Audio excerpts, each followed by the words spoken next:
Okay, we'll call this meeting to order. This meeting is being held in the council chambers, which are open for public attendance and participation. The meeting will also be live streamed for public viewing, but not participation at the link identified in the agenda. Emailed comments sent and received by the city clerk at least 24 hours before the meeting were distributed to the city council prior to the meeting. Can I have roll call, please? Mayor Kirchner. Present. Vice Mayor Harris. Councilmember Boomgarden. Here. Councilmember Pasquale. Here. Councilmember Shaw. Here. Thank you for that. The Vice Mayor had something he had to attend to this evening. We will begin this evening with an invocation by Pastor Greg Mansour from Adventure Church in Yuba City, and will remain standing for the Pledge of Allegiance given by Councilmember Boomgarden. Shall we pray? Our Father who art in heaven, hallowed be thy name. Thank you for who you are, God. We are grateful for your love, your grace, your mercy, your forgiveness. Thank you for sending your Son Jesus to be our Savior, and we thank you for the opportunity you've given us to live in this wonderful community. Thy kingdom come, thy will be done on earth as it is in heaven. We know that you have a perfect will, and we ask for your help and your strength as we consider how we might best serve those around us. We lift up this council to you, each member, along with their families and the entire city team. Guide them and direct them. Give them wisdom and discernment for the task ahead of them in tonight's meeting.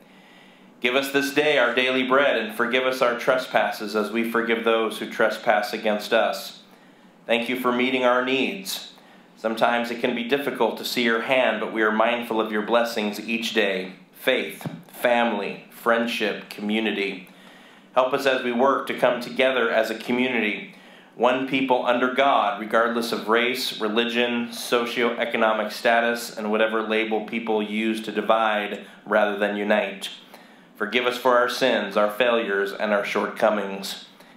And lead us not into temptation, but deliver us from evil. We ask for your protection over our schools, our law enforcement personnel, our firefighters and EMTs. Put a hedge of protection around our teachers and administrators and around those who serve on the front lines on our behalf. Thank you for their service and dedication. We marvel at it. This world can be a wicked place, so we ask for your help and your care. For thine is the kingdom and the power and the glory forever. Amen. Please join me in the pledge. Salute. Pledge. I pledge allegiance to the flag of the United States of America, and to the republic for which it stands, one nation, under God, indivisible, with liberty and justice for all. Thank you. Please be seated.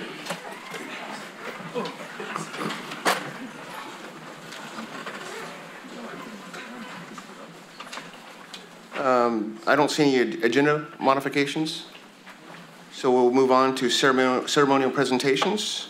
Number 1. May is Older Americans Month Proclamation. I'd like to invite members of our Senior Commission to come forward. Tanya Thomas, who's the chairperson. Anthony Curlin, who's the vice chairperson. John Boyer, who's a commissioner. Michael McFarland, who's a commissioner. And that's it, right? Okay. Will council join me up front?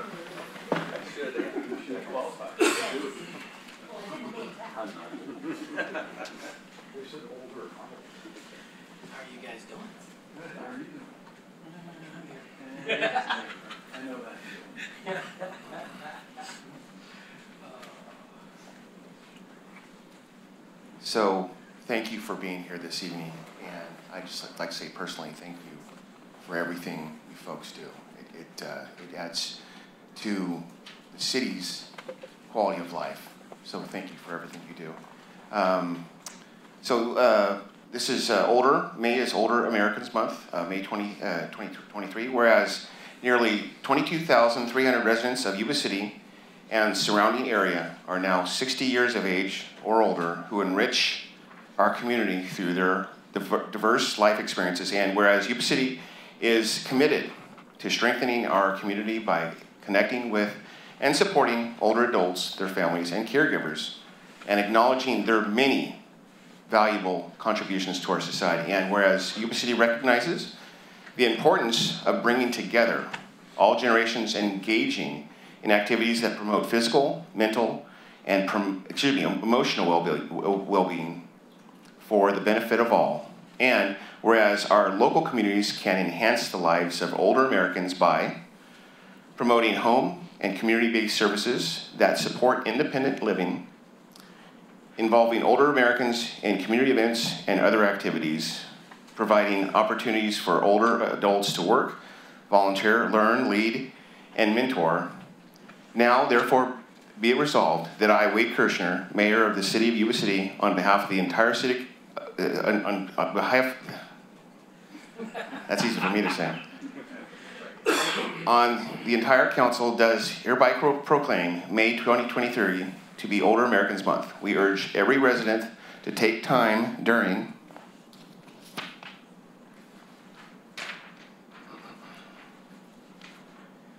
the month to recognize older adults and the people who serve them as essential and valuable members of our community.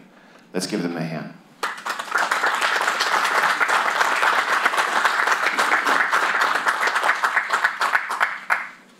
We're going to do a quick photo op and then I'm going to give you the mic. How's that sound?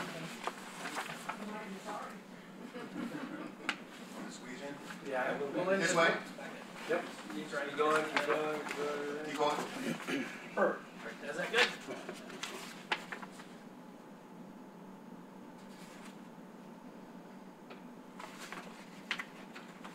Thank you.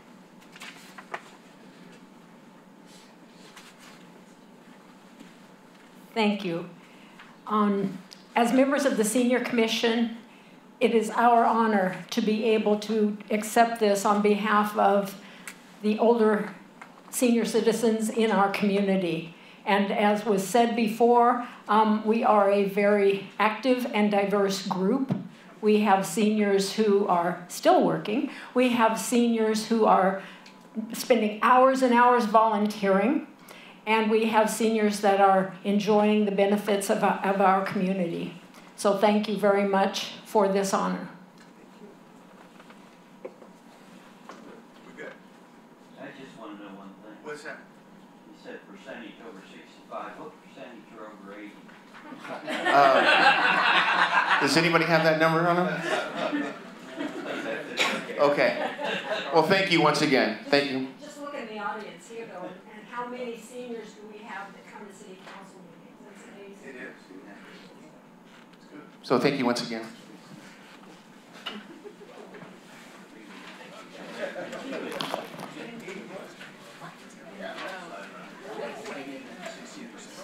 I know. You guys hit them off easy. Do it 3 or 4 times.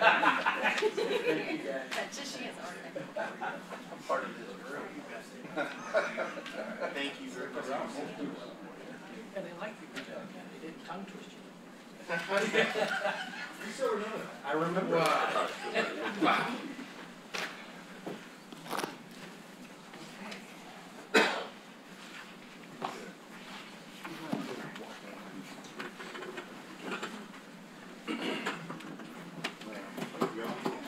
We got one more.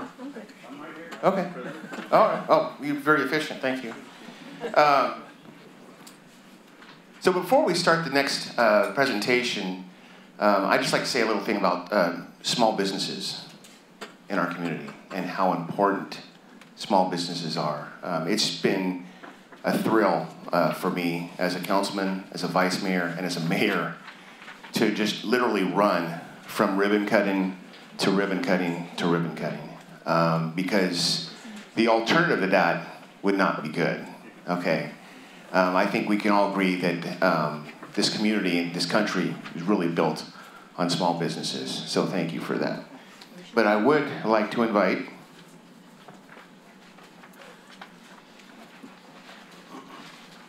Carolyn Kirby, Chamber Board Chair, Julian Justice Farmer Insurance, Chamber Business of the Year. Oh, she's your vice chair. Okay. And it's okay. And then Julian Justice Childs. Same. Okay. Do we have Wandering Star Company? Kina El, no? Okay. That's it? Okay. So in addition, May is also Small Business Month and Week, April 30th to May 6th, 2023. Whereas the City of Yuba City recognizes National Small Business Week along with National Small Business Week, the dedication and entrepreneurial spirit of small businesses that keep the Yuba City region's economy growing stronger, and whereas it is a collaborative mission of the City of Yuba City working in partnership with the Yuba City Chamber of Commerce and other organizations to help our businesses develop and thrive. And whereas small businesses are not only the engines of our economic progress, they employ local residents, and they are heart and soul of our community. And whereas the City of Yuba City appreciates the support provided to our small businesses by the Yuba City Chamber of Commerce and other organizations, and whereas during the month of May and the week of April 30th through May 6, 2023, the National Small Business Administration and the Yuba City Chamber of Commerce are celebrating Small Business Month and Week.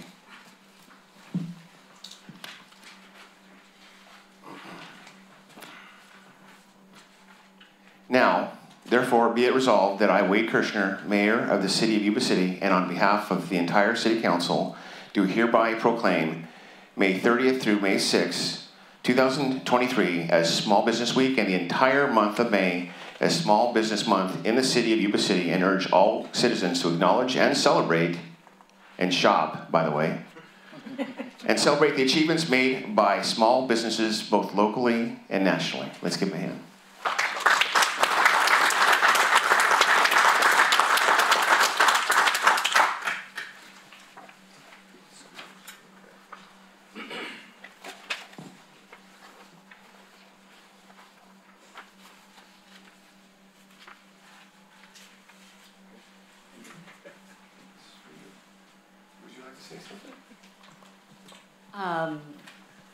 My co-chair here is much more eloquent at speaking, but the Chamber of Commerce, we're very proud to support local businesses. We have Sandy down here from the Happy Viking, who is a restaurant association, and we have Rhonda, who is Jill's employee, and I have an employee named Lauren Moy, who's worked with us for 32 years.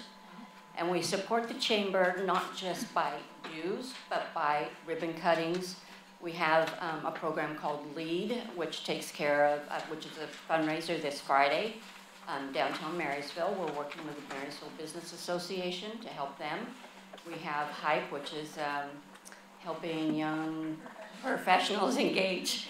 And we also have, what else do we have? We've got Business Connection Breakfast. Right, Rise and Shine. Business After Hours, Rise and Shine, going on Wednesdays. So, Government Affairs Committee. yes, Right? which is Yes. tomorrow. Yeah. So we do a lot. We don't just collect dues and smile at ribbon cuttings. We're very proud to be small business people in town and employ local people and to support the City Council and the supervisors. So we thank you very much for this. And now I'm going to let Jill, who is the professional operative person. Thank you, Carolyn. I want to thank the city for this recognition. We do put a lot of heart and soul into the chamber, into our own businesses, and I want to recognize some other businesses that are here tonight and fellow ambassadors. And thank you, Bill Suter, After Hours Mobile Notary.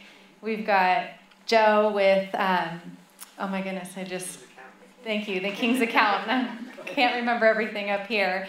And John Nicoletti for all you do, and there's so many, else in this room. And so we are only as strong as our business community is. That's what makes a strong chamber. And together, I'm a firm believer that strong businesses make other businesses strong. So we're just all here in community.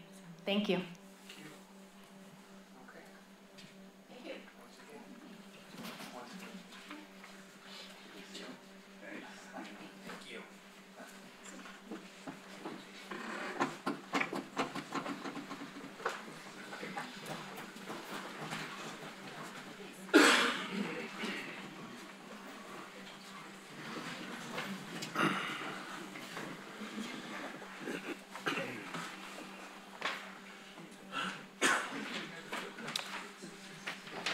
Okay, moving right along. Public communication. Appearance of interested citizens. You are welcome and encouraged to participate in this meeting. Public comment is taken on action items appearing on the consent calendar or business items on the agenda when they are called. Public comment on any other item within the scope of the city's jurisdiction, including items not listed on the agenda, will be considered at this time. Public comment is limited to 3 minutes per speaker. Members of the public submitting written requests at least 24 hours prior to the meeting will be allotted 5 minutes to comment per speaker. Repetitive comments may be limited, and larger groups are encouraged to select representatives to express the opinions of the group. Do we have any comments from the public? Any comments from the public?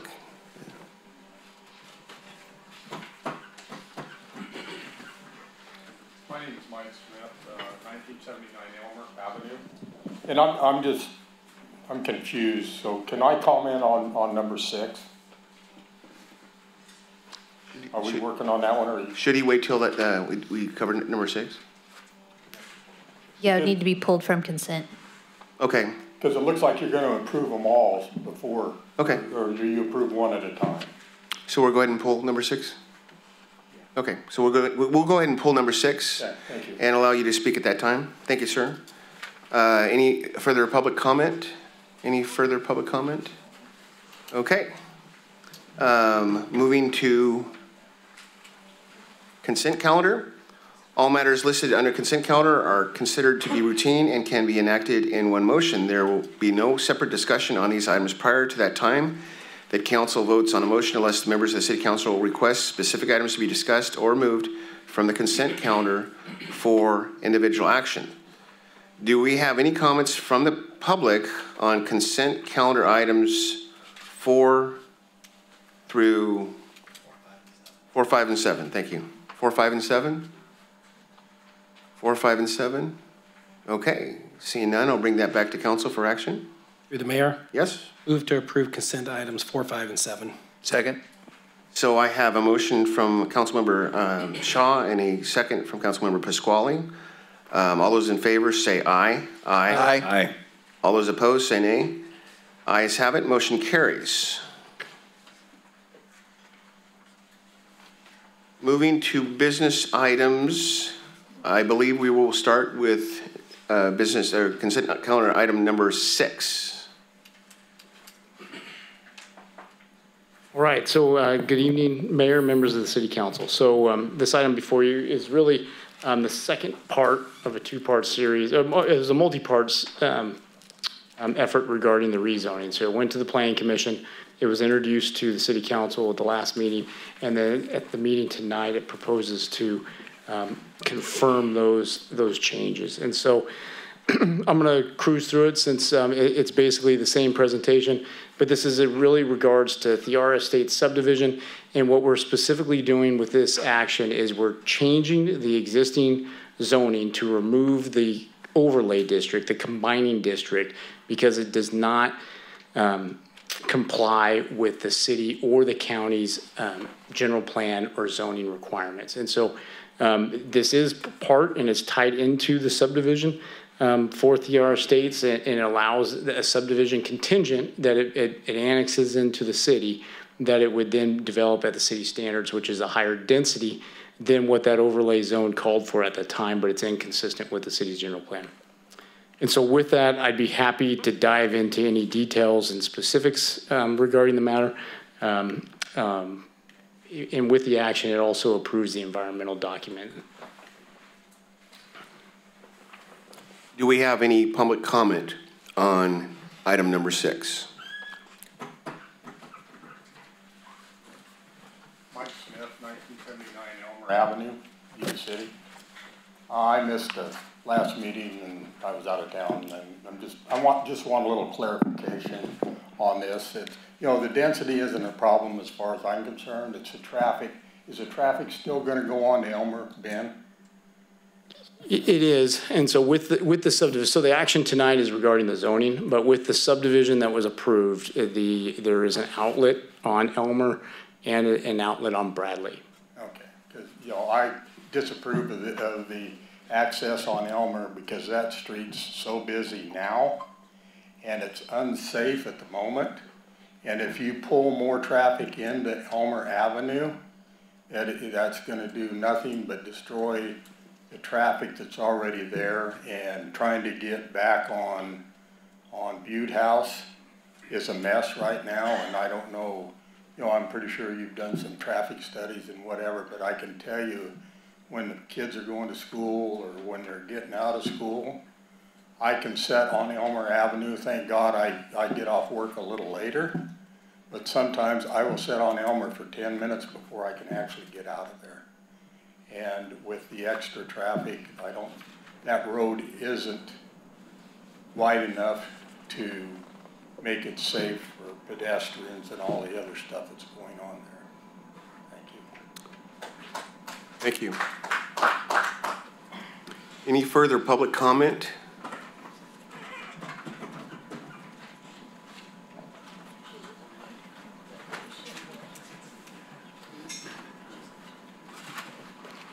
Hi, Virginia Smith, Elmer Avenue.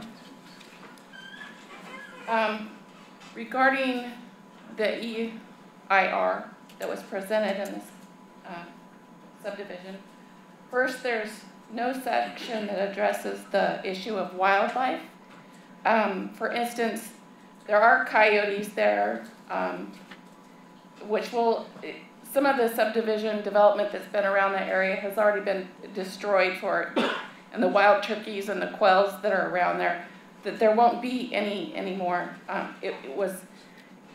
It's been very country, and that's why we moved there, and that won't exist anymore. Second, the EIR states that the noise created by the development is not an issue. I disagree with this finding.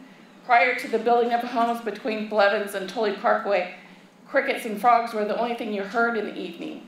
Now the noise level has increased. You hear car alarms and screeching tires and just general car noise. Third, the light issue, the EIR states that the mitigation, there's not a light issue because of the development. However, this reasoning is just lacking scientific data. I mean, even though the EIR states that the houses and the road lights do not put off much illumination, it compromises the ability to see the stars in the night sky. Just common knowledge, common sense tells you that that would be it. The traffic, I know there's been traffic studies done on Elmer, but it just, if you live in that area, you know how difficult, I don't know how they came up with their studies to make it okay, but there is a huge amount of traffic that goes on Blevins to get to the school down Blevins. And if Elmer is open to that, the traffic that flows on Blevins is going to at least 50% of that traffic will come down Elmer to make it easy to get to the school, faster to get to the school. But that road is narrow, the houses are close to the road, and the danger and the health and safety of the people that live on that road and the kids that play in the front yards, it will be too busy. You can't control. I think in the last meeting that I went to, they said 70% of the traffic will go on Blevins or Tully Parkway, and 30% will go on Elmer. You can't say that's going to happen. 50% at least is going to go on Elmer, trying to avoid the long lines on Blevins. And it'll just be too busy for that country road. The zoning is currently 1 house per acre. If you rezone it to allow 34 homes for the same size, I think it's too many homes. They have to have 34 homes to make it financially work out to develop that area, but it doesn't make it okay for the people that already live on that road. It destroys their sense of quiet life that we have right now, and it just it doesn't take into consideration our health, safety, peace, comfort, convenience, general welfare, if you allow the rezoning. Thank you. Thank you. Any further public comment on this item?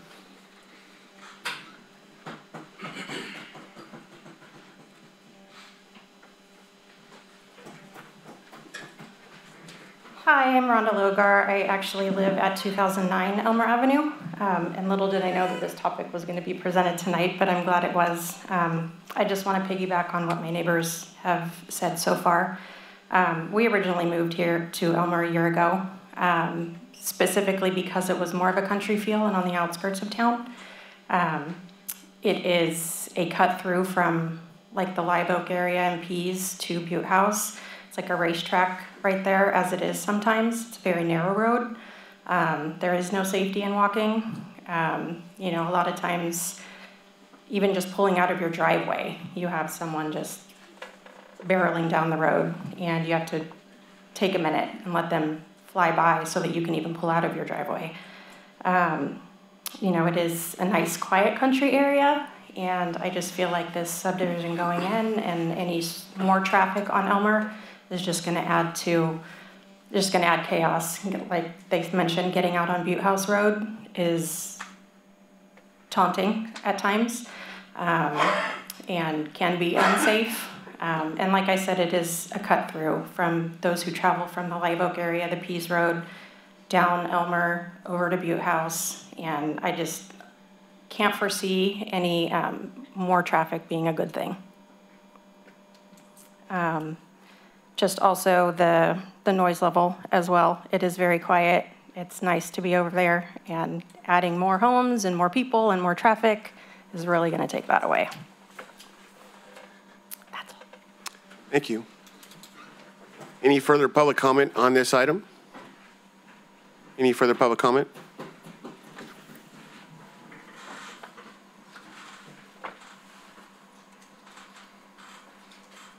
My name's Dennis Miller, and I live at 1910 Elmer Avenue. And I'm the same with them. The traffic is horrible. It's a cut through Pease Road. I work on the south end of town, and I run down the Pease Road. And sometimes it's just narrow mirror to mirror missing people.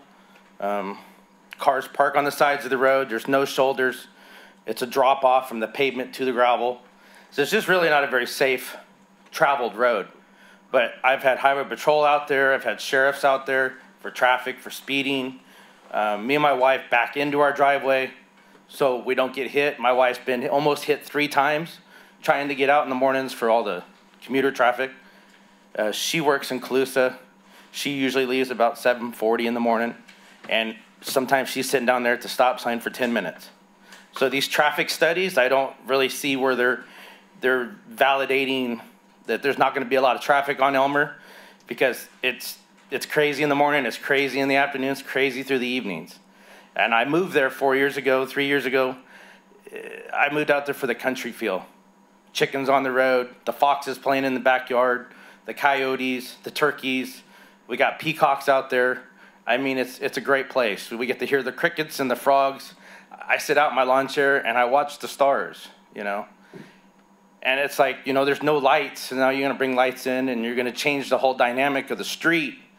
And when I was a kid, I used to go to Terra Buena school, and I remember I'd ride my bicycle out there to visit friends, and it was just like, man, we're going into the country, you know. Now it's just like, let's just make a big city, you know. And it's nice to feel that country feel out there, and I am real close to town, so I can, you know, 5 minutes away. But it's like everybody's treating it like a freeway. And I feel that they need to put Tully Parkway in so they don't have all that traffic on Elmer, because Elmer's just not designed for that, you know. And I drive for a living. I've been driving for 31 years. I drive country roads. I drive the freeways. I move great big oversized loads. I deal with all kinds of overdimensionals, freeway hazards.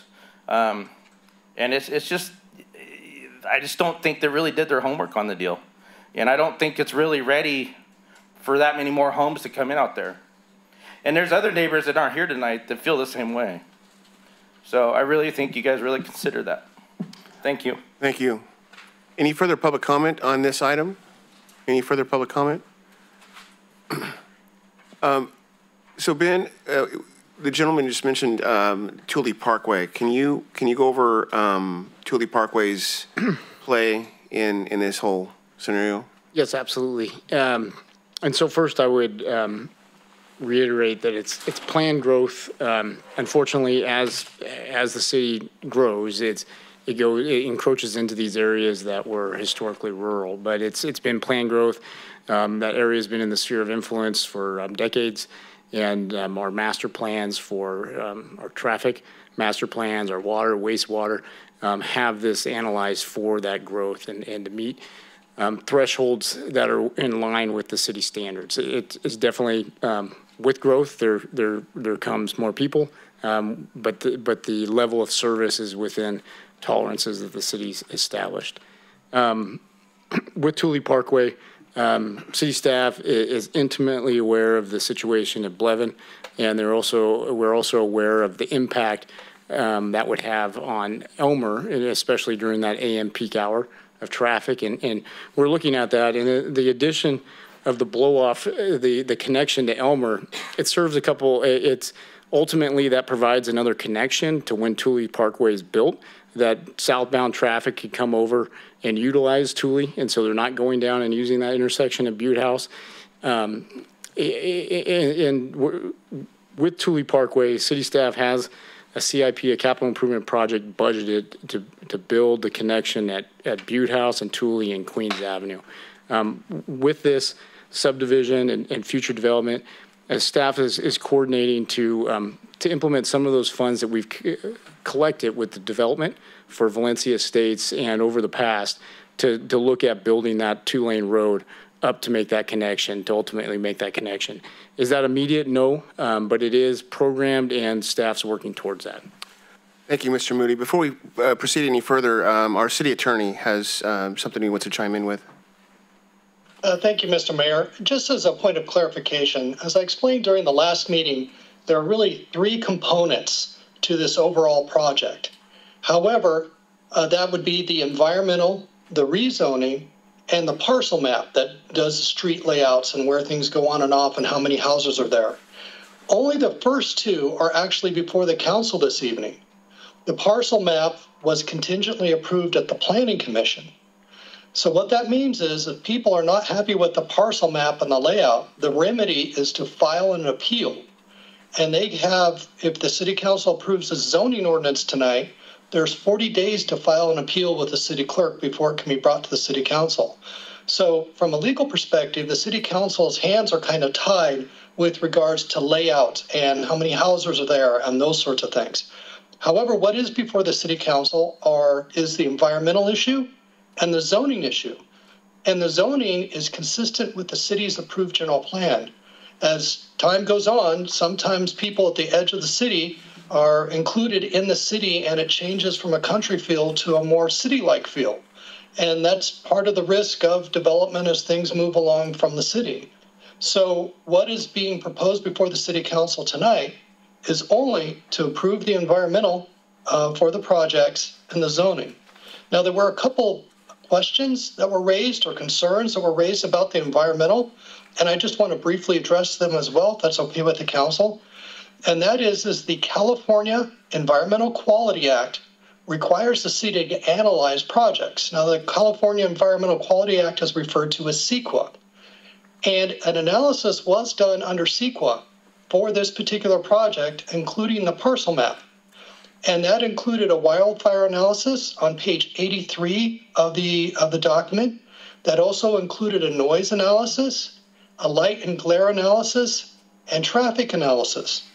Now, CEQA only requires you to consider significant adverse impacts, not any impacts. So unfortunately, at least from some people's perspective, merely because a project may contribute to light such that you can't see the stars as quickly is not a significant adverse impact for the purposes of CEQA. Likewise, just because it increases traffic congestion is not a CEQA impact that's not assessed by it. Instead, it assesses what's called vehicle miles traveled. How close is it to the city inconveniences? It's the same thing with regards to noise. There are certain noise criteria that is deemed acceptable noise that is not significant. So all these things were considered in the mitigated negative declaration that were done for the project. And even though there may be certain impacts to traffic, or may not be, according to Ben, depending on the traffic analysis. I'm not a traffic engineer. The CEQA has assessed those, And the issue before the council tonight is the CEQA adequate? And is the zoning appropriate? Thank you. Thank you, City Attorney. I'll bring the matter back to council for discussion and or action.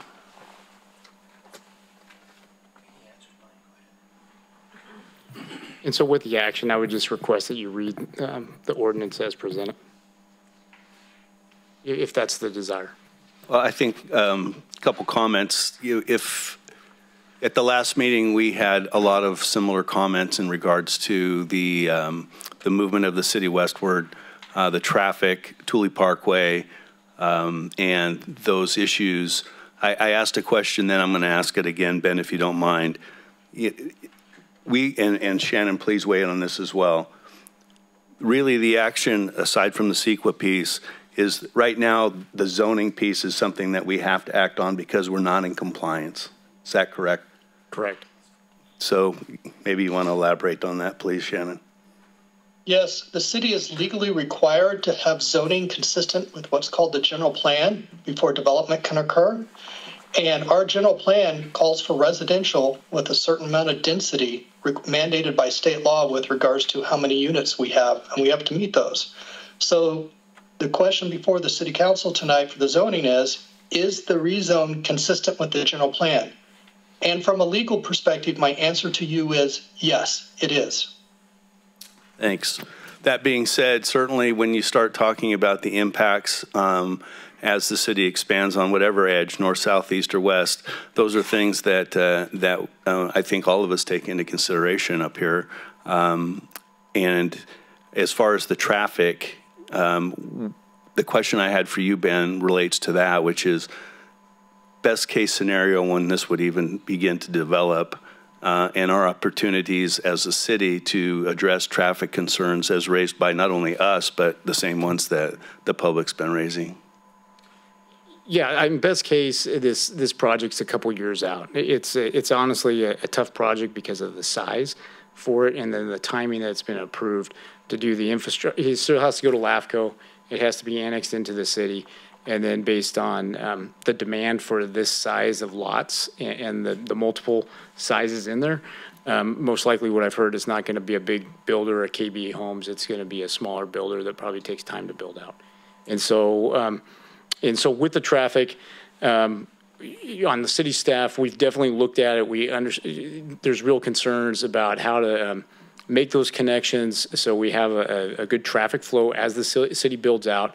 Provide other options. We put a bend in the connection for Bradley Estates to help slow down some of the thoroughfare traffic, so it's not just shooting across. We've also are actively programming the Thule Parkway extension. So based on the timing, we're working towards constructing it. And so really the timing, this approves the paperwork, the entitlement, but as far as when it gets built, I would say best case is 2 years.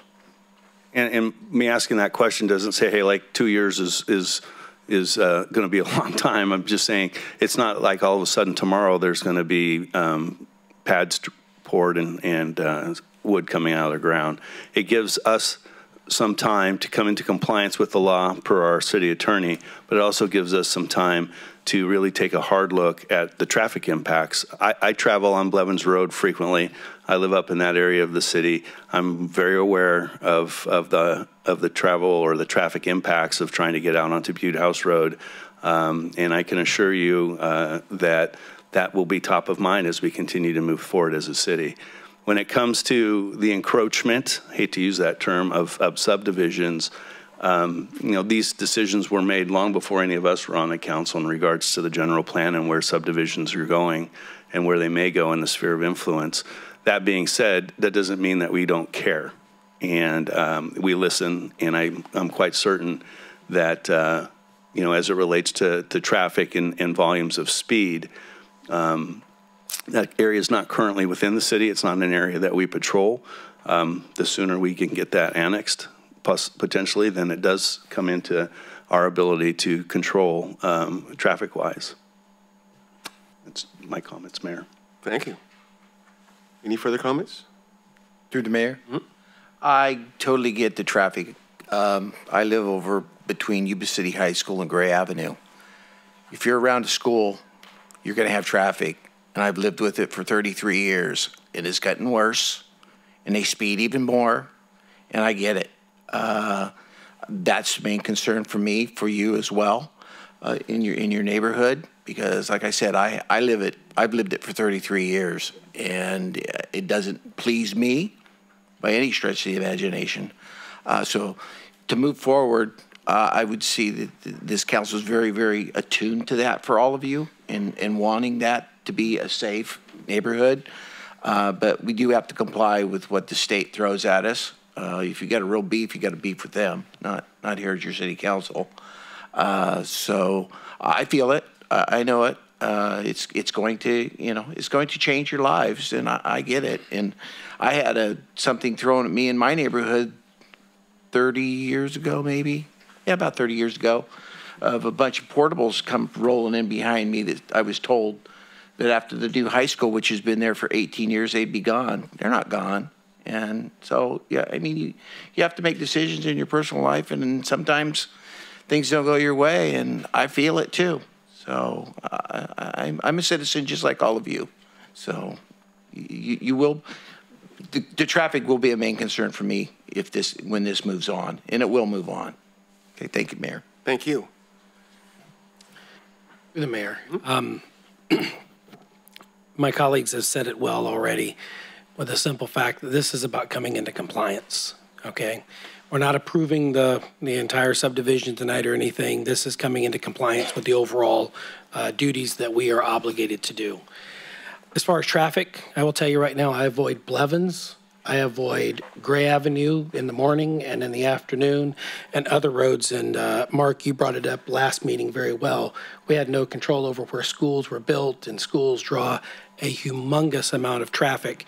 And that's what's impacted those two roadways. And I realize Blevins is really impacted. We have traffic issues. And the only way we're going to fix that is to add more officers long term. So that's things that we're going to have to look at and figure out with our budget in the future, because on the way here, some kid almost hit me in a Honda tonight, blowing right through a stop or a red light. So we're going to have to step it up over time. Our officers can only do what they can do, so we're going to have to equip them over time. So it's going to have to be a concern for your area that we deal with. We're going to have to deal with Thule. We're going to have to deal with Blevins. We're going to have to deal with Elmer, especially once Elmer comes into the city, because it's not part of anything we can do right now. So this is just the next steps.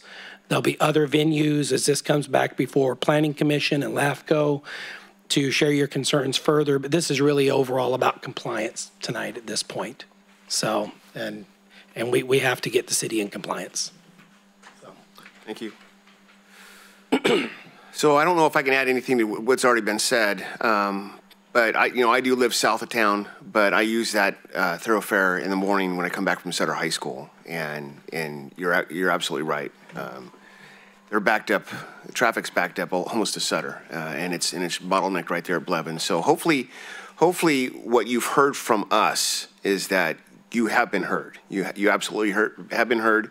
It's a compliance issue, and hopefully, what we've relayed to you tonight is that hopefully help is on the way. Help is on the way. I'm sorry. At this point, I think public comment's over on this part. So having said that, I'll bring it back to council for action.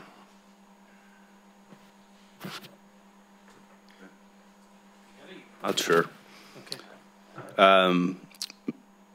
Through the mayor, move that we approve the ordinance of the City Council of the City of Yuba City approving environmental assessment EA 22-13 by adopting a mitigated negative declaration prepared for RZ 22-07 and TSM 2208 and rezoning assessors parcels 17-066-003, 0-005 and 021 from the R-1X20 to the R1 located on the west side of Thule Parkway across from the terminus of Bradley Estates Drive and bordering the east side of Elmer Avenue, and waive the second reading.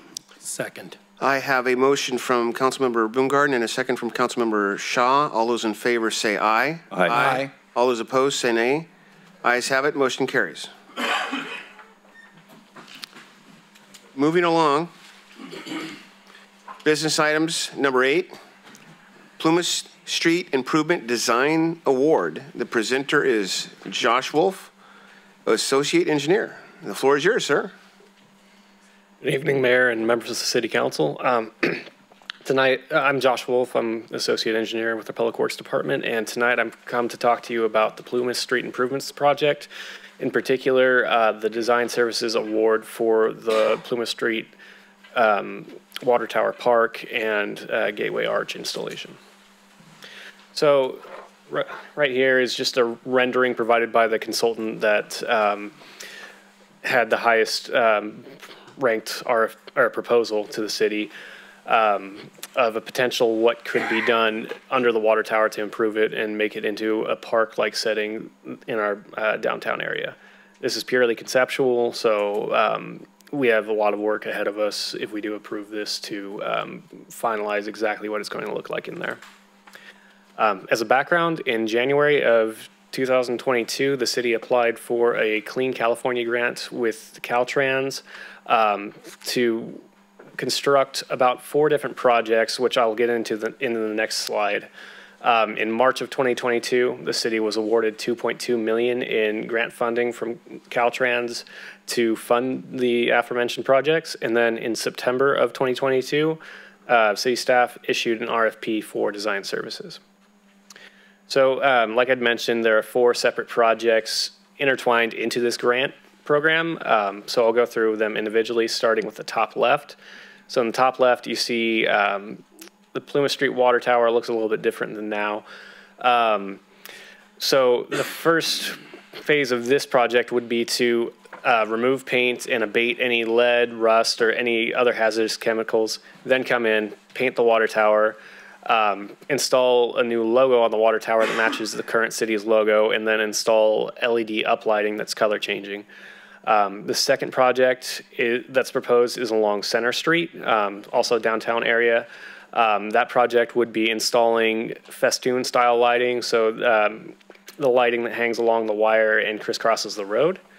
But for the design services related, or that I'm coming to speak to you about tonight, we have the bottom 2 items.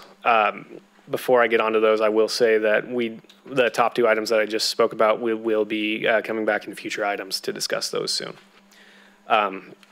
So the design scope includes the Plumas Street Water Tower Park. So the scope behind that is the installation of playground structures, drought-tolerant landscaping, a digital event board that we can use for advertising city events and other items. Installing a public mural. There was originally a mural painted on Lee's Canton, I think in 2007 when they did the Plumas Streetscape. We'd be installing a new one in coordination with the Arts Council, and then a number of other park-related items such as benches, seat walls, water fountains, and other items. And then on the bottom right, you have the Gateway Arch, which is also part of this design contract, which is proposed to be placed at the intersection of Bridge Street and Plumas Street as you're entering into the downtown business district going northbound. So through the analysis of the proposals, the city staff decided that Melton Design Group out of Chico, California was the highest ranked proposer. 2 of the main aspects of their proposal that stood out were their familiarity with the city. Melton has designed a lot of projects, or a lot of park-related projects throughout the city, such as the Bridge Street landscaping that currently exists between Cooper and Plumas. They designed Bridge Street's landscaping between Gray Avenue and Cooper, which is the current project, Franklin Avenue project that happened last year. They put together the State Route 20 streetscape design, and they've also they're also in contract right now redesigning the State Route 20 and 99 welcome signs. Their proposal also emphasized need for outreach to the Downtown Business Association, businesses down there, residents in the area, and the public in general. So we saw that would be something that would be very necessary for this project to move forward and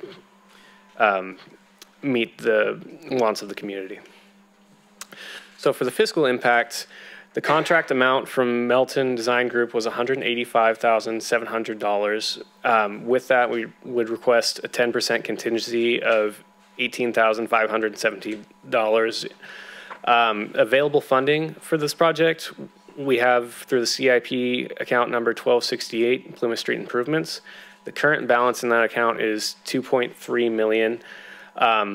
And we will ask for reimbursement at the end of this project. Like I said, we'd received $2.2 million in grant funding. So once this project is constructed and the other two projects, the water tower and Center Street lighting are constructed, we will be submitting a reimbursement request to Caltrans for all of our $2.2 million in funds.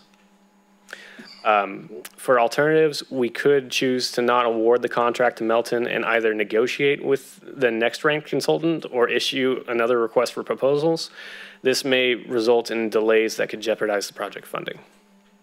What we do recommend is adopting a resolution awarding a professional services agreement to Melton Design Group, Inc. of Chico, California for the Plumas Streets Improvements Project, preliminary engineering services in the amount of $185,700 and authorizing the city manager to execute a contract on behalf of the city subject to review and approval as to legal form by the city attorney. I would be happy to answer any questions. Thank you for that presentation, Mr. Wolf. Do we have any comments from the public on item number 8?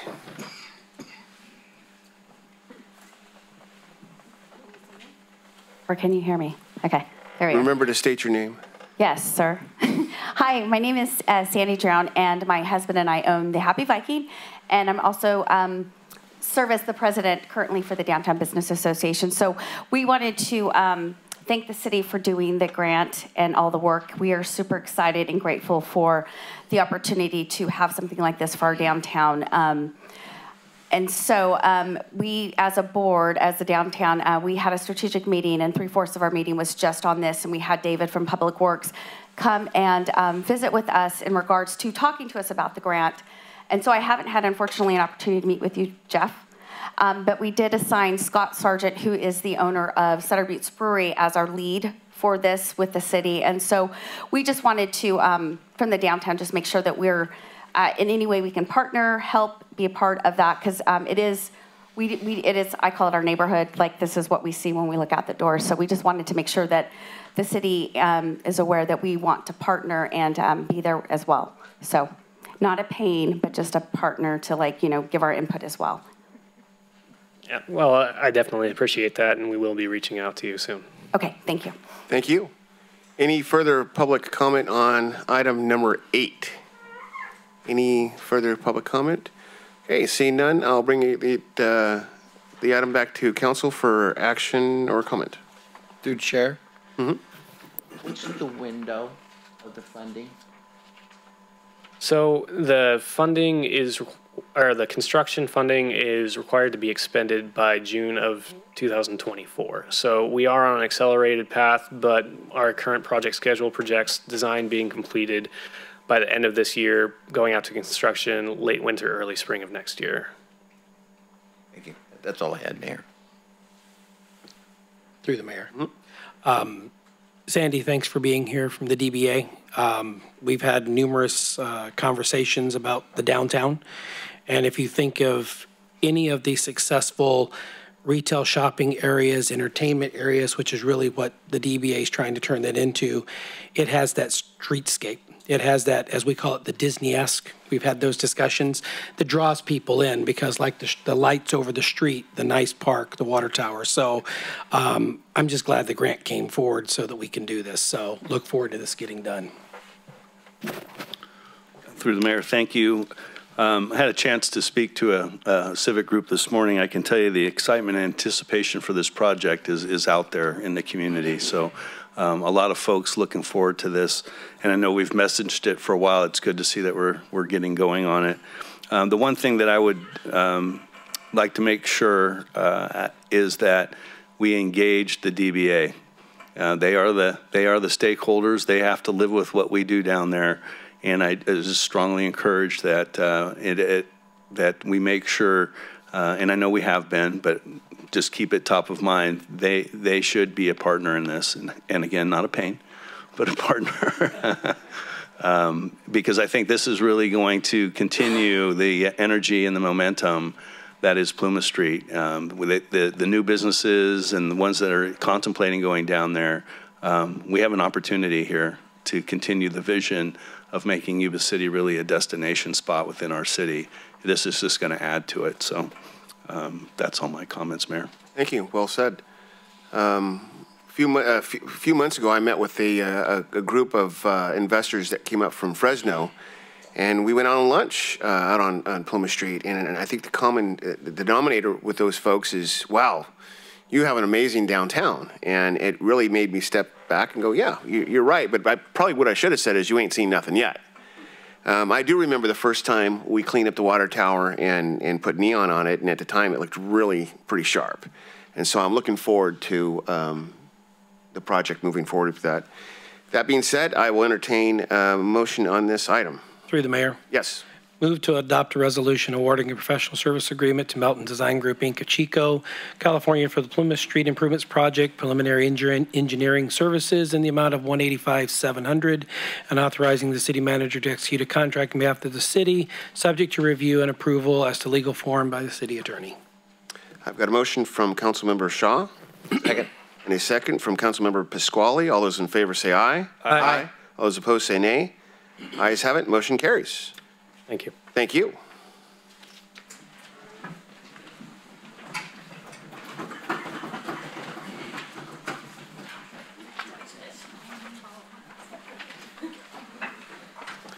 Moving along to business item number 9, Housing Element GPA Rezone Project, presented by Doug Libby, Deputy Director, Development Services. The floor is yours, sir.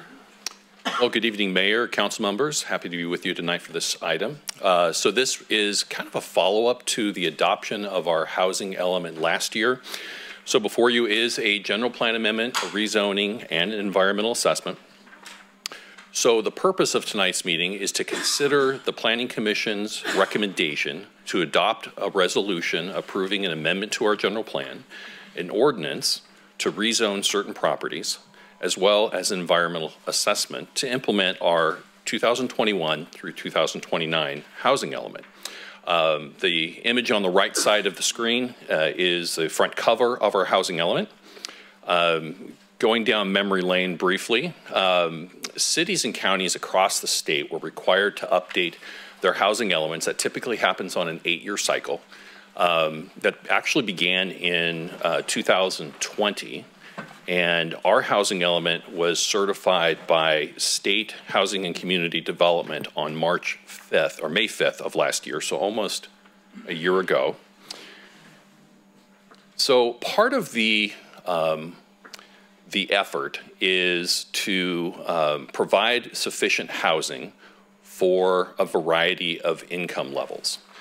And one of the challenges in this round of housing element updates was that the state pushed down requirements that cities and counties zone significant additional land for multifamily housing. And Yuba City was not immune. And so for us, we have a project that involves 34 parcels covering 68.54 acres. It's divided into 4 areas. We have the Butte House Road corridor, and you'll see one of the parcels has an X over it, and I'm going to go into detail about that in a moment. We have the Walton Avenue corridor. We have the Regional Housing Authority area, and we have a couple parcels over on Market Street. So one of the things that we heard from council was that when we embarked on this effort, that we needed to find willing property owners who wanted to be a part of this. And so staff received written property owner support letters from all properties except for one parcel on the westernmost part of the Butte House Road corridor. And that's just to the northwest of Elmer and Butte House. So we did talk with a property owner representative who kind of gave us some verbal support, but they never could deliver on receiving a written support letter. So based upon that, staff distributed out a memo to your council earlier today that due to not receiving that support letter, we're asking to remove assessor parcel 61-120-004. And so we're updating our recommendation. And so the parcel there, X'd out, you're going to see that throughout the tonight's presentation. We did include the other support letters, which were a part of the Planning Commission staff report, which was attached to your materials. Okay, the first part of the general plan amendment, there's a lot of text there. I'm going to move on to the maps. They're a lot more fun anyway. Okay, so for the Butte House Road corridor, you will see,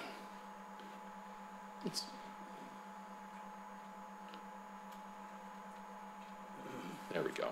On the north side of Butte House, we have a lot of property designated currently at a medium density residential. And here's the parcels that were involved. And then you'll see down in the lower part of the screen what the proposed land use. And it's to take those parcels to our high density residential. And again, this parcel near Elmer was excluded. Over on the Walton Avenue corridor, this property will be recognizable to you. It's north of the Chevron station on Franklin and Walton. It's just under 8 acres. This is a property that the city has been in discussion with Habitat for Humanity for a project, which will be the next item on the agenda tonight. We also have property under consideration south of the Moose Lodge, which includes surplus city property. That there's been a couple community meetings that talked about doing a much smaller habitat project there. We also had some land which was a individual property owner request. All those parcels are proposed to go to the city's high density residential. Now over in the Regional Housing Authority area, east side of Garden Highway, I was actually surprised to find that the land over there just has a medium density residential. I would have thought it would have already been high density. So in this part of the project, we almost look at this as almost a cleanup effort. You will see on the last slide and this one some heavy diagonal hatching over a few parcels. And that's with regard to an overlay zone, which I'll talk about more in a minute. So over on Market Street, we have 2 parcels. When you first look at this map, you'll see this sea of what looks like office and office park zoning. But if you physically go out there, yes, you will see some offices, but you'll also see single-family residential. It's kind of a mix of uses out there, including on the north side of the parcels that we've identified. There actually is a small apartment complex that's out there today. To the west side, you might recognize the land as mostly made up of the heavy equipment rental business, but right across the street from this parcel is the backside of buildings, so there's kind of a buffer there. And we also looked at that property as being a good neighbor because it's busy during the daytime, but at the nighttime, it's quiet. And those 2 parcels, it's an undeveloped 2 parcels that we think would be a potential good site for multifamily housing. So when you change the general plan designation, you have to also have your zoning be consistent. And so that's what we're doing with this. But I'll draw your attention that, so we had a lot of property that had a medium density designation of our general plan, but was zoned R3, which is our most intense residential. So most of the property, draw your attention here, 23 of the parcels, or almost 80% of the land already has R3 zoning. That's part of this. So we're only changing the general plan on a lot of it. So you'll see for the Butte House corridor, in fact, only 1 parcel is changing because it's already zoned R3. It's proposed R3. R2 for these parcels and R3 here. Over in Walton Avenue, you'll see the new R3 zoning in the lower part of the map, but I'll draw your attention to this. I said I would talk about the overlay zone that we're adding to it. It's X29. We also did the same thing for 2 parcels over in the Regional Housing Authority, this X29 overlay. And then Market Street is going from a commercial to R3. Okay, this X29 combining district. So typically the city's general plan density for our high density has a range. 12 units to the acre on the low end, to 36 units to the acre on the high end. And so with our housing element, the state is advocating for higher density. So we had a requirement to designate a certain amount of acreage, not just high density, but that would develop at a minimum of 20 units to the acre. And so the parcels that have been identified as this X29 are willing participants, and they will help us comply with that housing element program HC-7. The three parcels combined is almost 15 acres. We show the parcels in more detail there that are going to be subject to the X29. Regarding compatibility, it's important that when we do these housing element rezonings, that no specific development projects are proposed.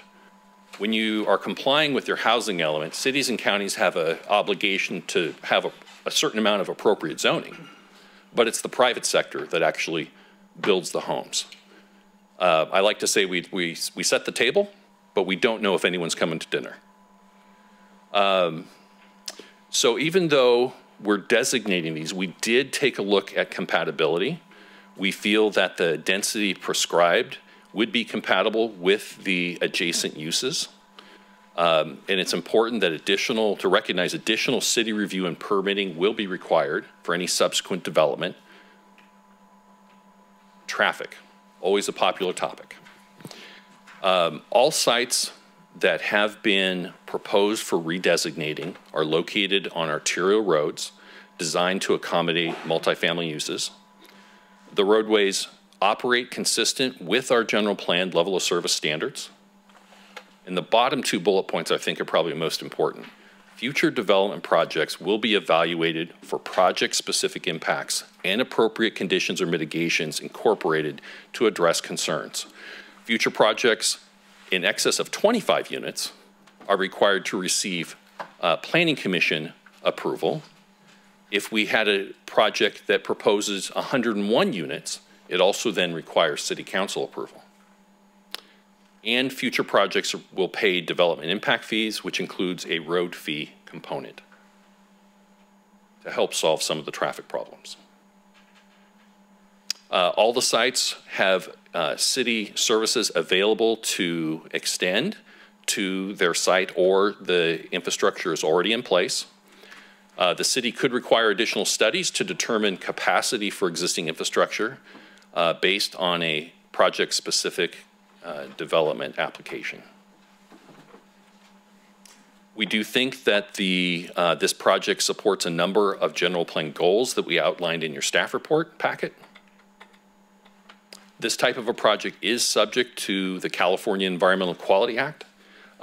Based upon the environmental assessment done and the mitigation measures proposed, we do not believe that there's going to be a significant impact in the environment, and the Planning Commission recommended adoption of a mitigated negative declaration for the project. Project findings. Any decision we make based upon the land use, we have to make findings. We have to make them, and that's done in either your resolution or for the rezone in the ordinance, and those are explained in detail in your packet. Recommendation. I promise you I will not read this. It's a mouthful, but in short, we're recommending you conduct a public hearing, you adopt a resolution approving the environmental assessment, adopting the mitigated negative declaration for a general plan amendment for approximately 68.54 acres, removing parcel 61-120-004, and also introduce an ordinance of the City Council of the City of Yuba City to approve rezone 2204 and rezone 68.54 acres, removing assessor parcel 61-120-004. There's one final item I wanted to review with you. Part of the memo we sent out, when we get to the rezoning, for the housing, Regional Housing Authority property, you'll see up in this area of the Housing Authority property, it's zoned M2. That's an industrial zone. The land is actually developed with solar that serves their development. And so working with the Housing Authority, we made a clarification. We handed out a new exhibit tonight that shows that the land will be rezoned from M2 to R3, and that's the clarification we made. So with that, that would conclude my comments, and happy to answer any questions you may have. Thank you for that presentation, Mr. Libby. Do we have any comments on the from the public on this item? Any comments from the public on this item? Okay, seeing none. The public hearing for the housing element GPA rezone project is now open. If there are members of the public who would like to address the council on this issue, please provide your statement via public comment and state your name and address for the record. Do we have any comments from the public on this item? Any public comments? Seeing none, I am now closing the public hearing and bringing the matter back to council. Through the mayor. Yes. Mr. Libby, in your presentation, you talked about the state advocating for these higher densities. Aren't they really legislating some of that?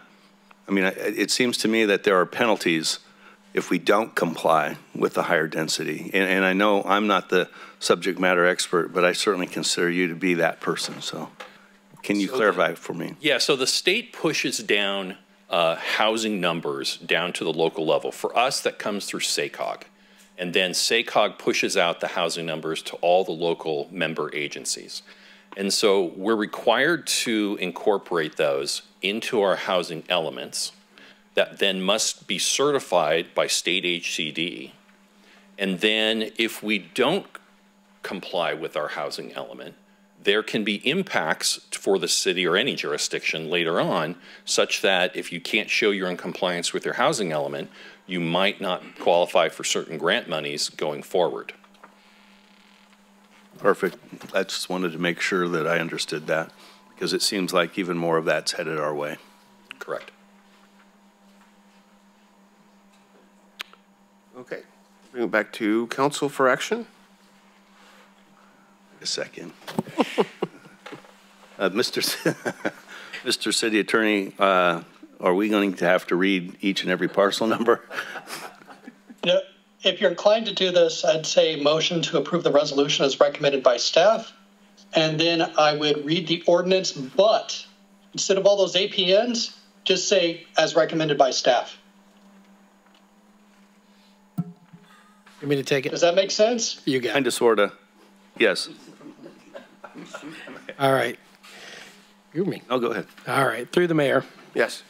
I move to adopt a resolution of the City Council of the City of Yuba City approving environmental assessment EA 2207 by adopting a mitigated negative deck prepared for the implementing policies of the 2021 to 2029 housing element project, and adopt general plan amendment 2203 for approximately 75.89 acres located as presented tonight by staff. I'm good? Yep. And then secondly, move to introduce an ordinance of the City Council of City of Yuba City to adopt Rezone 2204 for the implementing policies of the 2021 through 2029 housing element project for approximately 75.89 acres, which includes an X29 combining district on 14.95 acres located on the parcels as presented tonight by staff, and by title only, and waive the first reading. One minor clarification, and this is probably my fault, not yours, is could I have you amend your motion to reflect the total acreage of 68.54 acres? On the ordinance or on both of them? On both. And I would change my amendment or change my motion to recommend 68.54 acres for both of those. So I have a motion. Second. And I have a second. All those in favor say aye. Aye. All those opposed say nay. Ayes have it. Motion carries. Well done. Thank you, Council. Thank you. Moving to item number 10. Merriment Village Apartments Homekey 3.0 grant application submittal, presented by Diana Langley, our city manager, you have the floor. Good evening, Mayor and Council. So first, I would just like to acknowledge that we have Joseph Hale and John Nicoletti here in the audience tonight with us representing Habitat for Humanity. And we're going to be discussing the Merriment Village Apartments project. I have shortened the presentation from the last two meetings, so we won't have as many slides, but just for some brief background, for over the last year, there's been a council ad hoc that's been working with Habitat for Humanity to identify potential Homekey projects within the city. And we looked at some existing motels and determined that they really weren't appropriate for conversion to housing. So then we switched to vacant properties and identified a project located on the east side of Walton Avenue, north of Franklin, which was part of the action you just took tonight on the previous item. And Habitat for Humanity has actually, in the process of purchasing this property for the Merriment Village project. The proposed project is 217 units, and it's broken down with 70 studio units, 67 one-bedroom, one-bathroom units, 79 two-bedroom, one-bathroom units, and 1 3-bedroom, 2-bathroom unit for the on-site manager, a clubhouse and supportive services, and a facilities building. And really what this shows is that there would be a mix of residents that live at this location. You would have families, you would have individuals, and it would be really set to be, as it's titled, a village. At the March 21st meeting, Council received a presentation from Habitat for Humanity for the project. At that time, there was discussion related to a fee waiver request of the city's development fees of approximately $4.5 million, and then also a request for ongoing funds from PLHA for the annual operations. Overall, Council expressed support for the project and requested that staff bring back the project for formal consideration. And then at the April 18th meeting, staff provided an update as the Homekey funding for the Sacramento region is $37.16 million. And so Habitat is proposing to phase the project to reduce the overall request. The original project was just over $75 million. With this phase one, it's estimated to be approximately $19 million, which would also include the site improvements for the entire site. And then again, requesting an ongoing contribution of $155,000 annually. With that, Council voted 4-1 to authorize me to continue working with Habitat for Humanity to apply for Homekey 3.0 funds. And so with that, the phase one project is the 79-unit, 2-bedroom, 1-bath complex that is the 4-story portion that fronts Walton Avenue. So this would be the first phase, and then you'd also have the site work on the remainder of the site. The application package for Homekey 3.0 was just released on April 24th. It requires a joint resolution from the City Council acknowledging that we're partnering with Habitat for Humanity on the application. It also requests a funding commitment letter from the city as to what the city's putting towards the project. With the resolution's asking for application of up to $25 million, even though the estimate for phase one is $19 million, but that's to have to avoid, if there's any modifications to the estimate, to have to come back to council for some modifications. In regards to future phases, Habitat would be looking ahead to the next release of AAHH, I can't say that. It's been a long day. It's hard to say these acronyms. AHSC program funding, and with that said, there'd be no guarantee as to availability of funding. But one thing that we noted at the previous council meeting is once you get started with this project and you can show some momentum that you're moving forward, it makes it easier to apply for future programs. And so the fiscal impact is Habitat reduced the requests for the waiver of fees, and these fees are associated with phase one. And it includes city development impact fees, building permit fees, and then water and wastewater fees, and that totals just under $1.8 million. Again, they're requesting a contribution of $155,000 of PLHA funding towards the annual ongoing operation of the project. There was a question at the last council meeting about, well, why aren't you reducing that as well? And really, we need to put our best foot forward in this application to make it competitive and show that the city is truly invested in this project. As we've discussed previously, the city can't just do an outright waiver of the fees.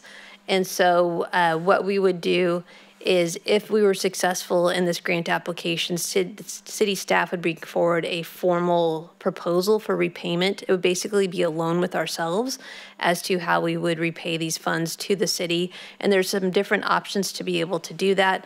One would be to take the proceeds from some of the surplus properties, whether it's the homes that have been deemed surplus or some additional city-owned properties, and then pay ourselves back.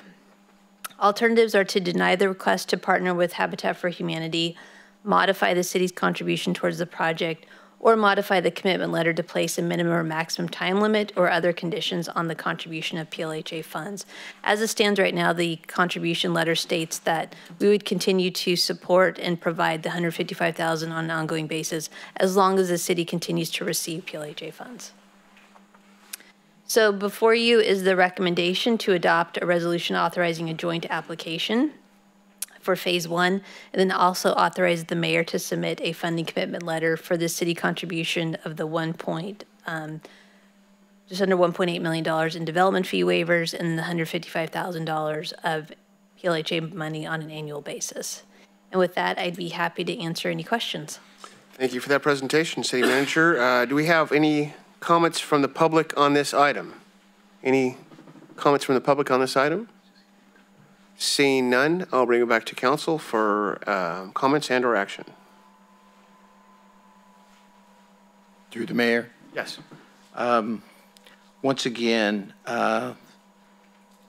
looking at this project, there's so many obstacles, maybe ifs, that it can't sustain itself. I'm sure that when they go to build this, that the property owner's not going to reduce the value of that property by 70% because you're only going to be getting 30% rents from what I understand. Delay to completion is only going to add more cost to your project. At best, if we don't get the PLHA funds in the future, what's going to happen? And that's a 55-year commitment. I just don't see the viability of this. The scope of it is out of the realm of the people trying to do it, in my opinion. And it was said by Mr. Libby earlier that when you develop, those fees are required to develop the infrastructure. And when you start cutting those fees out, you're putting the back of this on every other community member in this community. And I just can't be in favor of this project. Thank you. Through the mayor. Yes. You know, looking at this project, because I shared some of the same concerns last time as far as the development impact fees and stuff, but understanding the funding sources and what we've been through for about the past, Mark, probably 3 years with all the different projects. The funding is there. It's just and I'm not for pulling it out of the general fund, so pulling it out of our homes that we have and the excess over there, that money is all earmarked for these types of projects, can't go for anything else. So the funds are there because we have to replace that 1.7. So, going into the future, I would hope you would understand I can't be behind waiving any further impact fees because we're going to exhaust it all now, and I don't want to take from the general fund. But I totally agree with the vice mayor and the council member who spent the last year working with you guys. We got to put the skin in the game. The state's down our neck. Our community wants us to do some things. And you guys have shown with a few projects that you've done that you can get some things done. So I think this is a project that we can get behind. We're not taking away from the public. We're not taking away from our seniors or anyone else because the money is there for the low housing. And so that's where we can use that. So I just want to bring clarification. We're not going to take anything from anyone else. The money's there. It's just which checkbook do we write it from. So with that, I turn it back to you, Mr. Mayor. Thank you. You can't speak on it. Sure. You can, okay. Right. Through the mayor, would you like to go first? No, I've gotten in trouble for that before because you're on that ad hoc. So just making sure. Okay. Yeah, I'm certainly concerned and respect Councilmember Pasquale's concerns on the project, and I think it's prudent to be able to take those concerns into consideration. But I also know that one of my philosophies, and people have heard it here several times, if not more, is that anytime that we can leverage some of our state funds, which in fact are our funds, because we paid for them, and get them back into our community to be able to take care of issues that exist, and certainly getting folks affordable housing in our community, especially the city of Yuba City, is one of our concerns. Then I think we should take a hard look at that and be fiscally responsible. And you know, we've walked hand in hand with Habitat and other representatives, HCD, the Homeless Consortium. I could reel off, I don't know, there's usually 10, 12, 13 people on those Zoom calls, you know, trying to find a way to make this project viable in the city of Yuba City. And, you know, once we knew what the, was it 37, 38 million was, immediately we pivoted to phase it and say, okay, if we can't do the whole thing, it's not likely we're going to get that approved, but we can put one heck of a good application in for something less than that. But to be competitive, the city has to have skin in the game. And as Councilmember Shaw mentioned, the loan to ourselves, the proceeds from the sale of our surplus properties, which has to be used for housing things, these are all options for us. The PLHA funds at $155,000, significant belief that those are going to go on for a while, because I don't think this state is going to turn its back on housing things. Matter of fact, I think they're probably going to continue to be more aggressive through at least through their ability to pay. At this point, I'm supportive of the project. I think that I would certainly, with the mayor's approval, invite Mr. Hale or Mr. Nicoletti or both to speak and you know, share some of their thoughts. They are our partner, and I think that you know, we've walked a path together. Hasn't always been easy. Like I said, there's been several pivots, but I think this is a good project. I think it's meaningful. I think it's something that our city really needs. We need to not only, you know, talk the talk, but walk the walk. So, thank you.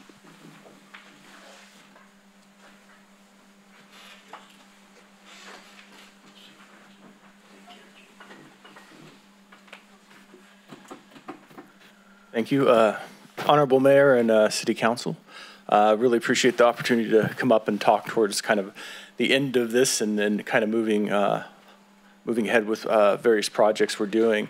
I just wanted to mention, you know, one of the elements is Habitat does work towards being a good neighbor in the community and doing things, I think, different than some of the affordable housing projects, you know, people have seen or commented on in other areas. I think one of the things is building a community. You know, we call these villages because we're trying to bring people together and be able to, you know, provide resources, you know, be able to have a nice space. You know, one of the designs for this project was to kind of look like a campus, to kind of, you know, we don't want this to feel like the projects, look like projects. We want this to be something that fits well in any neighborhood.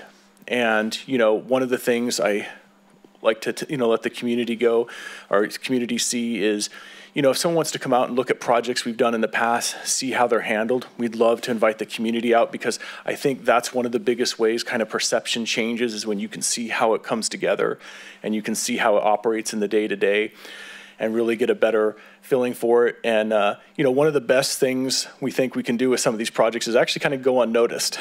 And that's our goal here, be a good part of the community and, you know, make a successful project that, through our partnership, that the city is proud of. So thank you all, and appreciate your words tonight. Thank you. Thank you, Mr. Hill. John, you got anything to add? Yeah, I just want to mention. So, thank you. Thank you, Mayor. We have the opportunity to work in several different jurisdictions. And with these projects, we've had some pretty intense sessions that really cause communities to have to stand and deliver. And I just want just mention that it's our perception from building in Yuba City housing and building in other jurisdictions, the same thing. The culture at community development in this jurisdiction is always upfront and complete. There's never surprises. Your council and the current council is good, but you guys also have a culture of being well versed in that and administrating that well publicly. But in this process, it gives us a lot of confidence because with Diana's leadership, there's just no dark spots. I mean, everything is clear. It's ready.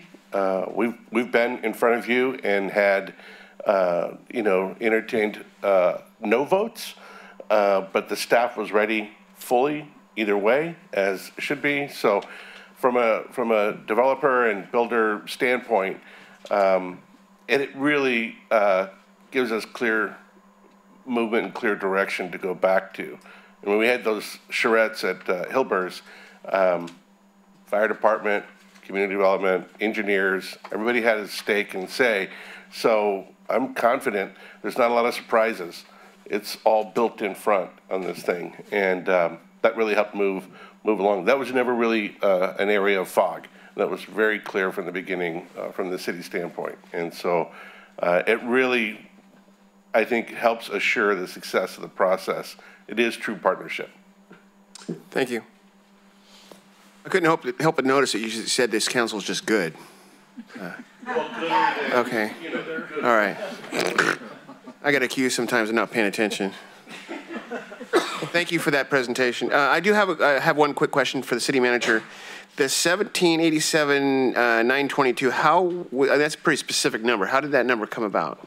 That is an actual quote from Development Services. Again, it includes city development impact fees, the building permit fee, the water connection fees, wastewater connection fees, and then also it even includes like the water meter based upon an assumed size for the water service. Okay. Thank you.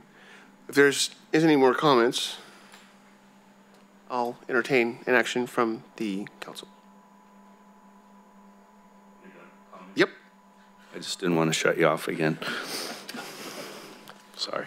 It's been a long day. Through the mayor. Yes. Move to adopt a resolution authorizing a joint application with Habitat for Humanity Yuba City, Inc.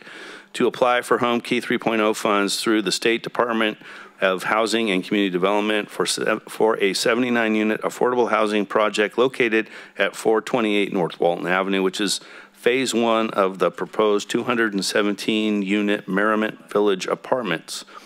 Item B, also to move to approve authorizing the mayor to submit a funding commitment letter for the city to contribute $1,787,922 in development fee waivers and $155,000 annually of permanent local housing allocation funds, provided that the city continues to receive the permanent local housing allocation funds. I have a motion from Councilmember Baumgarten. Second. And a second from Councilmember Shaw. All those in favor say aye. Aye. Aye. All those opposed say nay. Nay. The ayes have it. Motion carries. Thank you for that presentation. Future agenda items. Number 11. This is the opportunity to discuss with the city manager about items that came up in the meeting this evening that you would like to have brought back to the council at a later date. Seeing none, we'll move along to reports and communications. The following reports and communication items are provided for the council's information. No action can be taken on items under this section unless the council agrees to include it on a subsequent agenda. Number 12, city manager's report. All right. We have a special council meeting tomorrow at Yuba City High School at 1:45 p.m. with the primary purpose to recognize the 100th graduating class. There is a Calpine open house on May 4th, so Thursday evening at 6 p.m. at Berry School at their proposed carbon sequestration project. And if you're not familiar with that, it's a very fascinating project and encourage people to participate in the open house to find out more about it. On May 12th, we have a ribbon cutting at Maple Park for the installation of new park playground equipment, and that's at 10 a.m. On May 13th, the police department is having a jamboree for the community and will be open to the public from 11 a.m. to 1 p.m. And then just to get on everybody's calendars, on May 23rd, we will have a budget workshop here in the council chambers at 5:30 p.m. Thank you for that. Number 13, City Council reports. We're going to begin tonight with Councilmember Baumgarten. Okay. Since our last meeting, been involved with the mayor, myself, and city staff on the budget ad hoc committee in advance of the budget workshop. I have another meeting tomorrow, and then we'll look forward to putting that all together and relaying it to the rest of you, council, as well as the public. Last week, I had the opportunity to go to Washington, D.C. as a member of the Cap to Cap Public Safety Committee. And our purpose at the Public Safety Committee was to meet with legislators back in Washington, D.C. that represent the region, not just Yuba City, but the region in regards to issues that that we as a region, including Sacramento, Roseville, Elk Grove, et cetera, felt important for public safety. Some of these were lobbying for the continuation of grants, Safer and Fire grants, which this city has benefited from. Working with the COPS grant, which is a law enforcement grant, trying to see if they can open up that grant program to not just sworn officers, because there's a lot of I call it back office work. We also lobbied for Next Gen 911. I bet everybody in this room has one of these right now, and 911's great, but it's not taking full advantage of what's going on with the technology. We can do a better job there, and we're looking for federal funding for that. There's also some emerging legislation that might be able to help us, especially in the law enforcement world, with perhaps social workers that could go along with our police officers and deal with this continuing growing problem of homeless. It's also an opportunity. I think people go, well, why do you got to go all the way back there? I would take a short mention is the interaction between the City of Yuba City representatives and the representatives from the bigger cities. I'm pulling back some stuff that I intend to share with the police chief and the fire chief from those other agencies, so that this is really an opportunity to learn what's going on and being beta tested in other agencies that we can bring back to Yuba City. And I intend to continue to bring that forward to both Chief Baker and Chief Alexander. There's a couple of exciting programs that are proving very, very eventful and productive that I think we can bring to Yuba City. So that's my comments. Thank you, sir. Councilmember Pasquale. Thank you, Mayor. Let's see. Was on SASA meeting this morning or this afternoon, talked about budget, and they're moving it forward, and they're tightening their belts like everyone is. They're doing a fine job with that. I was up at the North State Valley Integrated Water Management earlier this week. I guess that was Monday, yesterday, and they were gave a presentation that their great strides are going forward of restoring our groundwater. Groundwater has been depleted so much over these last 5 years that it's critical. They were talking about hundreds of wells that have gone dry, and they're seeing substantial improvement of those water levels. So that was very enlightening and good to hear. Went to the badging and retirement for our Yuba City Fire Department. We have 3 new firemen that have joined our ranks. Really nice young men. I had a long conversation with all 3 of them. We also had a retirement of a 30-plus year firefighter captain, and that was quite something to see. Went to the Yuba City Fire Officers Foundation dinner on Saturday, which was a great time. They did a wonderful job with their great ribs. They did a beautiful job. I think they generated a lot of funds, and I was so proud of them because they kept stressing the fact that 100% of that money goes back into the community, and they gave me a full list of all the organizations that they contribute to, which was nice to see. I too went to the Cap to Cap. I was on the education and workforce development. Got to get in front of, I don't know what it was. I never saw a congressman. I just had staffers and everything. And I was in a hallway meeting a few times too because there was such a large group of us. My emphasis when I was in front of all of them was the need for the funding for the CTE programs, which are so viable to especially a more rural economy we have in this community, to have small manufacturing and to get the funding for, because those classes are extremely expensive to run. And the equipment is astronomical. I mean, it's normally state of the art, and you have maybe one machine in the whole West Coast, and it's owned by some manufacturing firm. So I did stress that a lot. On the educational side, we stressed the need for teachers, that they need to streamline that in some way, because we're just all falling short there. So with that, I conclude my report. Thank you, sir. Thank you, sir. Councilmember Shaw. Thank you, Mr. Mayor. Since our last meeting, we had the executive committee of the EDC. I was there with Mr. Nicoletti. We'll have the regular meeting coming up this Friday. Routine business there is normal, nothing that's of major concern on the horizon at this point out of the EDC. Went to Cap. I too was on public safety, as I've served the last couple of years with that. In addition to what Councilmember Boomgarden stated, you know, it's a great time to get with the legislators. And I've been outside of the city council, I've been going to DC for about 25 years. And you build those relationships with the staffers. And they transition from Congress member to Congress member and senator to senator. And they know who you are, and they know you're there for business, and you build those relationships.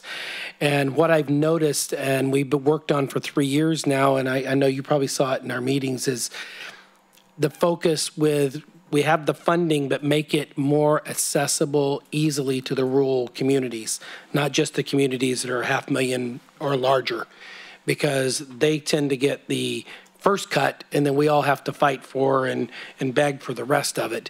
But Sacramento, Metro Fire, Sac PD, all those guys were like, look, we have the same issues that they have, and give them money because we're getting taken care of. So we've built that over the past 3 years, and I think that's huge because we do have the same issues. It's just on different scales. One thing that we'll be bringing back, I believe, at the next meeting is there's an issue right now with fire retardant that can be dropped from the aircraft. You know, we don't have any problems out here with wildfires, do we? You know, we might need that. Well, this is some things going on with a lawsuit and the EPA to where they're trying to handcuff that. So look forward to bringing forward at our next meeting a letter of support to Congressman LaMaffa and how he's directing, because we need to make sure that is readily available, because while we haven't experienced it here, we've had all of our neighbors come in and been at our fairgrounds and everything else. And so we need to make sure those resources are there and available. And so overall, Cap to Cap, I think, is a huge success because it's building those bonds, networking, bringing ideas back to our agencies here. For the most part, really love meeting with everybody. I can tell you now, DC is a little bit, you want to use the word partisan, would that be it right now? It's a little contentious, and I will say that that's a shame. And but I just hope that they will come together and solve the issues at the national level that they need to resolve, because we're there in earnest trying to do what we can for our local community, but it's time they put pettiness aside and get some work done. The last thing that we had was on Monday, the Yuba Center Transit Authority held interviews because Mr. Martin has retired. He's now officially our interim executive director.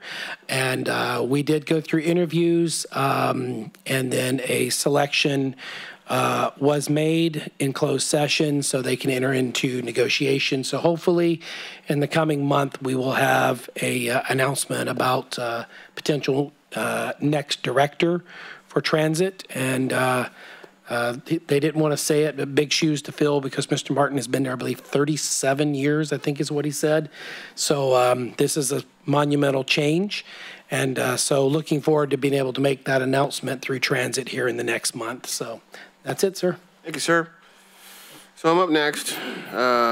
We'll start with transit. So the big news broke last week that transit was awarded by the state $13.7 million, which goes towards their new facility in Linda, which gets their total up to $40 million, closer to their $50 million that's needed for their